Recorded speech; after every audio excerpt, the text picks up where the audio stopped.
न मायूस यूं शाम सा ढलते रहिए, होके न मायूस यूं शाम सा ढलते रहिए। जिंदगी भोर है सूरज सा निकलते रहिए। एक पाँव पे चलोगे तो थक जाओगे, इसलिए धीरे धीरे ही सही मगर चलते रहिए, मगर चलते रहिए। तो इसी कोड के साथ आज की वीडियो की हम शुरुआत करने जा रहे हैं। सो हेलो, हाय, नमस्ते, वेलकम और welcome back to my channel. So जैसा कि आप सबको फील हो रहा होगा, क्योंकि आपके एग्जाम में अब गिन चुन के 28-29 दिन बाकी रह गए हैं, तो हम ये मान के चलते हैं कि आपके पास सिर्फ 25 दिन बाकी है, क्योंकि 2-4 दिन आप एक्स्ट्रा इधर उधर लेके चलेंगे। तो इन 25 दिनों में क्या करें क्या ना करें। सबसे पहली बात हमें ये आ रही है कि इन 25 दिनों में हमें क्या करना चाहिए। तो आपको क्या करना चाहिए ये सबसे मेन है। पहले बात कर लेते क्या नहीं करना चाहिए। मैंने पहले भी बहुत बार बोल चुका है, मैं पहले भी बोल चुकी हूँ बहुत बार, और अभी भी मैं बोलूँगी कि निगेटिव पीपल से दूरी बनाइए, निगेटिव चीज़ों से दूरी बनाइए, अपने माइंड में निगेटिव बातों को नहीं आने दीजिए। अभी बहुत सारे ख्याल आ रहे हैं कि हाल ही में TRE 3.0 कैंसिल हुआ है, तो आपके मन में ये सारे ख्याल आ रहे होंगे कि ये एग्ज़ाम कैंसिल हो जाएगा फिर से, क्या पेपर लीक हो जाएंगे, बहुत सारी बातें होती हैं।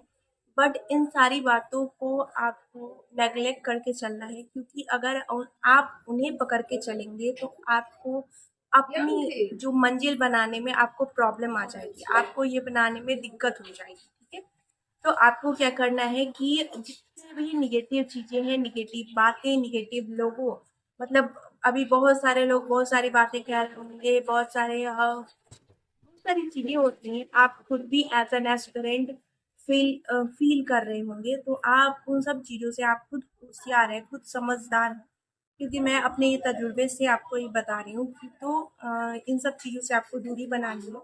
और करना क्या है, आपको अपने आप में एक पॉजिटिव माइंडसेट डालना है। मैं इस बात पे हमेशा से फोकस करती हूँ, क्योंकि जैसा आप सोचेंगे आपका रिजल्ट वैसा ही होगा।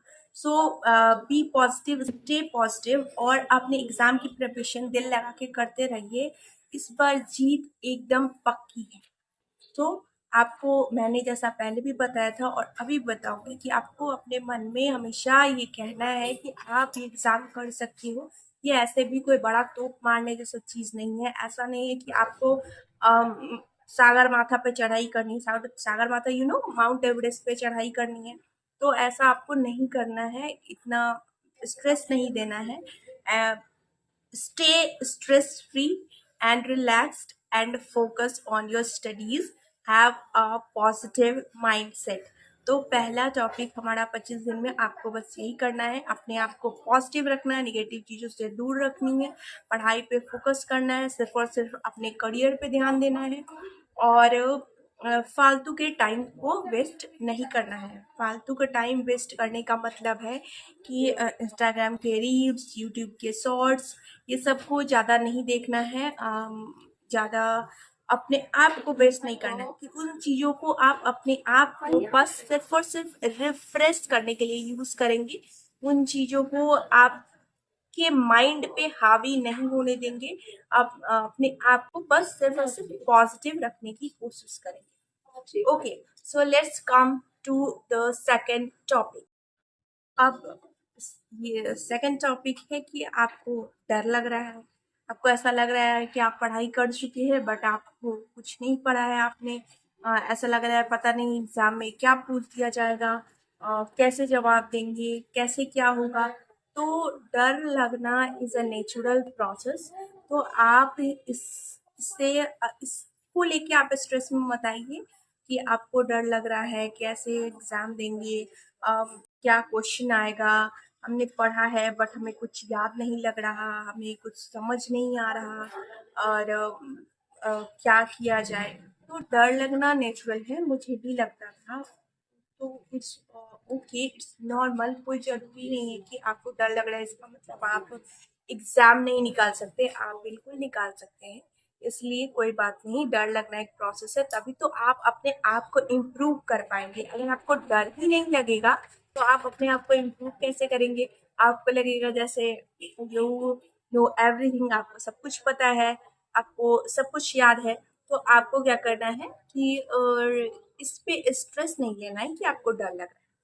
Okay, so let's come to the third point. हाँ, तो हमारा थर्ड टॉपिक है कि आपको पढ़ा हुआ कुछ याद नहीं लग रहा है, कुछ ऐसा लग रहा है कि जैसे आपको याद ही नहीं है, आपको समझ ही नहीं आ रहा है, आपको कुछ भी दिमाग में नहीं आ रहा है, तो कोई बात नहीं। अभी एग्जाम के स्ट्रेस की वजह से, एग्जाम के डर की वजह से ऐसा होता है, हमारे साथ भी होता है, ये सब नेचुरल प्रोसेस है। तो आपको क्या करना है कि बस जितना ज़्यादा से ज़्यादा होगा आप अपने नोट्स को पढ़ेंगे, आपने जो भी नोट्स बनाया होगा उसको बार बार पढ़ेंगे। ऐसा लगेगा आपको कि ये याद है, लेकिन फिर भी आप उसको बार बार पढ़ेंगे ताकि जब आप एग्ज़ाम हॉल में बैठे तो आपके दिमाग से स्ट्राइक ना कर जाए, मतलब दिमाग में आपके रहे, जब आप क्वेश्चन देखें तो आपको फटाक से याद आ जाए। इसलिए हमें क्या करना होता है, बार बार उस नोट्स को आपको देखना होता है ना। ओके, सो नेक्स्ट है हमारा कि यानी कि फोर्थ पॉइंट है हमारा कि मैथ स्ट्रॉन्ग कैसे करें। ऐसा मुझे कमेंट आया था, इसलिए मैं इसमें ऐड कर रही हूँ कि अगर आपका मैथ स्ट्रॉन्ग है या कोई भी सब्जेक्ट स्ट्रॉन्ग है, सॉरी, कोई भी सब्जेक्ट वीक है, तो उसको आप स्ट्रॉन्ग कैसे करेंगे। तो उसको स्ट्रॉन्ग करने का बस यही तरीका है कि उसको थोड़ा ज़्यादा टाइम दिए। जैसे हमें कोई चीज़ अच्छी सब्जी बनानी होती है तो हम क्या करते हैं, उसको थोड़ा ज़्यादा टाइम देना होता है, उसको थोड़ा ज़्यादा प्यार से बनाना होता है। हमें कोई फ्रेंड बनाना होता है तो हम क्या करते हैं, उसको थोड़ा ज़्यादा टाइम देते हैं। तो वैसे ही आपको करना है कि अगर आपको कोई सब्जेक्ट स्ट्रॉन्ग करना है तो आपको उसको थोड़ा ज़्यादा टाइम देना होगा। जैसे मैथ्स स्ट्रॉन्ग करेंगे तो आपको कुछ नहीं है, जितने भी टॉपिक्स हैं, जनरल मैथ्स की मैं बात करूँ तो जो भी 40 मार्क्स वाले में पूछे जाते हैं, जैसे कि हमारा टाइम एंड डिस्टेंस हो गया, वर्क हो गया, टाइम एंड वर्क हो गया, फिर आपका ट्रेन वाला क्वेश्चन हो गया, बोट एंड स्ट्रीम वाले क्वेश्चन हो गए, क्योंकि ये सब पूछते हैं। SI हो गए, CI हो गए। एक लॉग है जो उनका बहुत ही फेवरेट क्वेश्चन है, लॉग वाले भी पूछ सकते हैं वो। और फिर कॉन्वोटेशन कॉम्बिनेशन भी एक टॉपिक है जिसमें वो क्वेश्चन छोटे मोटे पूछते हैं।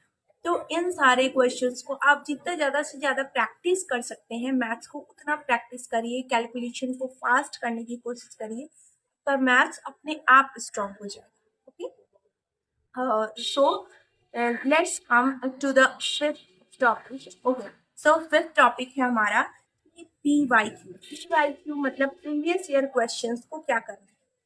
तो फिफ्थ टॉपिक जो आपका प्रीवियस ईयर क्वेश्चन है उनको बनाना है, ज़्यादा से ज़्यादा बनाना है, ज़्यादा से ज़्यादा इन द सेंस कि कौन कौन से प्रीवियस ईयर क्वेश्चन आप बना सकते हैं। जैसे कि आप जनरल बातें करेंगे अगर, तो बीपीएससी से पूछे गए क्वेश्चन, क्योंकि बीपीएससी क्वेश्चन रिपीट करती हैं, तो बीपीएससी के क्वेश्चंस को आप सॉल्व कर सकते हैं। बीपीएससी ने प्रीवियस ईयर जो क्वेश्चन पेपर बनाया होगा, यानी कि जो सिविल सर्विसेज की एग्जाम होती है उनके लिए जो क्वेश्चंस बनते हैं उनसे आप खुद को रिवाइज कर सकते हैं। जैसे आप ये भी कर सकते हैं कि आप कोई टॉपिक पढ़े, सपोज दैट कि आपने जलप्रपात, मतलब ज्योग्राफी, इंडियन ज्योग्राफी की आपने टॉपिक पढ़ी, तो आप उसमें क्या करेंगे, आप उसको पूछेंगे कि वैसे क्वेश्चन कहाँ पे, या फिर भारत का भूगोल का आपने टॉपिक सारा कवर कर दिया है, तो आप खुद को इस तरह से आप खुद को चेक भी कर सकते हैं और आप अपने आप को इम्प्रूव भी कर सकते हैं, और आपको थोड़ा कॉन्फिडेंस भी आ जाएगा कि हाँ चलो मैं क्वेश्चन बना पा रहा हूँ। और नहीं भी बन पा रहा है तो आपको ये पता चल जाएगा कि ऐसे क्वेश्चन पूछती है। और जब आप 2-4 बार उस चीज़ों को देखेंगे, उन चीज़ों को देखेंगे तो वो आपके माइंड में आ जाएगी, तो आपको एग्जाम में ये बहुत बेनिफिशियल होगी। ठीक है? तो आप जितना ज़्यादा से ज़्यादा हो सकता है प्रीवियस ईयर क्वेश्चन बनाएं। बीपीएससी TRE 1, 2 और 3 में भी जो पेपर हो चुका है, जो कैंसिल हो गया, उसके भी क्वेश्चन को आप रिवाइज कर सकते हैं, आप बना सकते हैं, सो दैट ये आपके स्टडी को और भी मजबूत कर सकते हैं। Okay, let's come to the six topic which is revision. मतलब छठे टॉपिक में आपका है कि रिवीजन करना है। रिवीजन आपको करने का प्रॉपर तरीका क्या होना चाहिए। तो रिवीजन करने का सबसे बेस्ट तरीका है कि आपने जितने भी नोट्स बना चुके होंगे उन सबको रिवाइज करिए। NCERT से आपने बनाए होंगे, आपने क्लासेस से नोट्स बनाए होंगे, उन सबको रिवाइज करिए, डेली रिवाइज करिए, मतलब डेली पढ़िए, याद रहिए फिर भी पढ़ते रहिए। ज़्यादा से ज़्यादा क्वेश्चन प्रैक्टिस करिए, मतलब सेट से क्वेश्चन प्रैक्टिस करिए, प्रीवियस ईयर क्वेश्चन प्रैक्टिस करिए, और जितने भी क्वेश्चन यूट्यूब से क्वेश्चन प्रैक्टिस करिए, जितने भी आप कर सकते हैं। आप वहाँ से खोज के आपको जो भी एप्रोप्रिएट लगे, लेकिन मैं तो बेस्ट कहूँगी कि नोट्स के बाद आप जितना ज़्यादा से ज़्यादा टाइम हो मतलब आपका फुल टाइमिंग आप प्रीवियस ईयर क्वेश्चन को दीजिए या क्वेश्चन प्रैक्टिस को, previous year question sorry, question practice को अपना टाइम दीजिए ताकि आपका रिवीजन और भी बेहतर हो सके। Okay, so next come to the next point, that is time management। आपको कितना टाइम देना चाहिए, कैसे क्या करना चाहिए। देखिए, वैसे तो ये पर्सनल थॉट है, पर्सनल चॉइस है, अपने पर्सनल स्ट्रेंथ वीकनेस पे निर्भर करती है कि आप कितने दिन कितने टाइम में कौन सी चीज़ को अडेप्ट कर लेते हैं, कितने टाइम में याद कर लेते हैं, कौन सा पोर्शन आपका वीक है, कौन सा स्ट्रांग है, पहले आपने कितना टाइम दिया हुआ है पढ़ाई को, पहले आपको कितना याद, आप कितना मतलब गेन कर चुके हैं, अभी आपका कितना पोर्शन कंप्लीट करना है या फिर अभी आपको सिर्फ रिवीजन करना है। बट मैं एटलीस्ट इतना सजेस्ट करूँगी कि कम से कम 8 से 9 घंटे, 9 घंटे, 10 घंटे, 9 घंटे तो आप पढ़ाई को 8-9 घंटे दीजिए ही। जो भी वर्किंग पीपल है वो 6 घंटे अभी दे सकते हैं, उससे ज़्यादा मुझे नहीं लगता कि कोई भी working women, working house wives या फिर वर्किंग जो लोग हैं वो अपने पढ़ाई को दे सकते हैं, क्योंकि उनका वर्क स्ट्रेस सब कुछ भी होता है। तो आप कम से कम 8 घंटे, 7-8 घंटे तो पढ़ाई को इतने दीजिए। 8 घंटे जो भी स्टडिंग वाले हैं उनको तो 10 घंटे अभी देना ही चाहिए, क्योंकि पहले ऐसा लगता है कि नहीं, लेकिन देना पड़ता है। जब आप बांटेंगे कि आपके इतने सारे सब्जेक्ट्स हैं, इतने सारे क्वेश्चन आपको करने हैं, तो आपको खुद फील होगा कि वो 10 घंटा भी आपको कम लगेगा, क्योंकि क्वेश्चन प्रैक्टिस करना है, सब कुछ देखना है। हाँ, और टिप होगी उन हाउस वाइफ्स के लिए जो बोल रहे थे, एक कमेंट मुझे आया था मैम का, उनका नाम मुझे याद नहीं है। उन्होंने बोला था कि बच्चे हैं उनके और वो पढ़ाई नहीं कर पा रही हैं, तो प्रॉब्लम तो है सबके साथ, बस नज़रिए की है बात। आपको करना है, देखिए मेरा बोलना अलग होगा, लेकिन आपकी प्रॉब्लम भी एक लेवल की प्रॉब्लम होगी। I can understand, I can really understand. तो आपको क्या करना है, आपको मॉर्निंग में थोड़ा जल्दी उठ जाना होगा और नींद के साथ थोड़ा कॉम्प्रोमाइज़ करना होगा। सॉरी टू से, बट थोड़ा कॉम्प्रोमाइज़ करना होगा। बच्चे जब उठते हैं या फैमिली जब उठती है तो आप उससे पहले उठ जाइए 2-3 घंटे। अभी 1 महीने तो आप साफ सफाई को भूल जाइए, मतलब ज़्यादा साफ सफाई नहीं, सब कुछ हर काम नहीं करिए, कुछ चीज़ों को अवॉइड करिए, सब कुछ अरेंज करने की कोशिश नहीं करिए, क्योंकि आई नो कि घर में कितने सारे काम होते हैं। तो आपको क्या करना है, मॉर्निंग में 2 घंटे का सेक लगा लीजिए सबके उठने से पहले, फिर सोइए, अच्छे से खाइए पीजिए, तो आपको एनर्जी रहेगी, तो आपको ये करने में मन बनेगा। और फिर आप बच्चों को सुला के, या बच्चे स्कूल जाते हैं, स्कूल जाने के बाद अपने काम को 1-2 घंटे में एक टाइम, अप्रोप्रिएट टाइम में उसको फिलअप करने की कोशिश करिए।